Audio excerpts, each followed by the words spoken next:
All right, Amber, these numbers are pretty surprising. It's from a Reuters poll. This is not a right-wing news organization that put these numbers out. A Reuters poll says between April 22nd, April 29th, the approval rating from black males of President Trump, it has doubled 11% to 22%.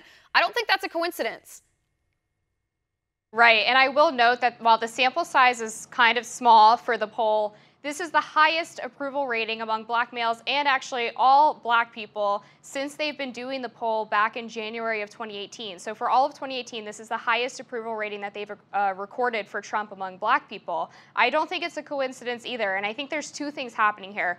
One, I think people who were already Trump supporters but were afraid to speak their mind saw Kanye West as a role model and someone who made it more socially acceptable for them to say that they support the president.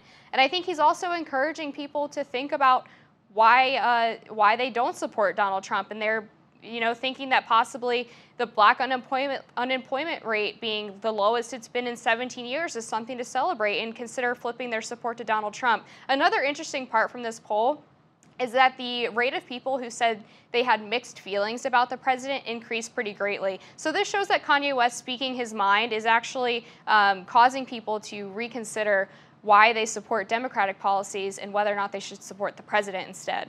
Right, whether they should just follow in lockstep sort of with this liberal ideology, because liberals tell them, listen, if you have a certain skin color, we expect you to vote a certain way, and you're a traitor to your race if you don't. There's actually a third part of this poll that I found to be the most interesting and maybe even the most telling here. So we had the approval rating, and then we had the mixed feelings. That was, I think it moved from 1% of people said they had mixed feelings about Trump. Now it's about 7%. But when you look at the disapproval rating, on April 22nd, the disapproval rating was 89% from black males. It has dropped to 71%.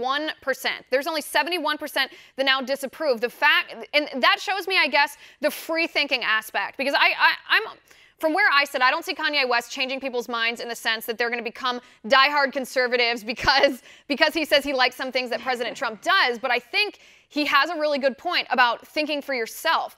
Don't just listen to what someone else is telling you that you should be thinking. And the fact that this disapproval rating, which was almost as universal as polling can get for disapproving of someone at 89%, the fact that that has dropped shows me that people are saying, wait a second, do I actually disapprove of President Trump, or did I just say that because someone else told me to think that?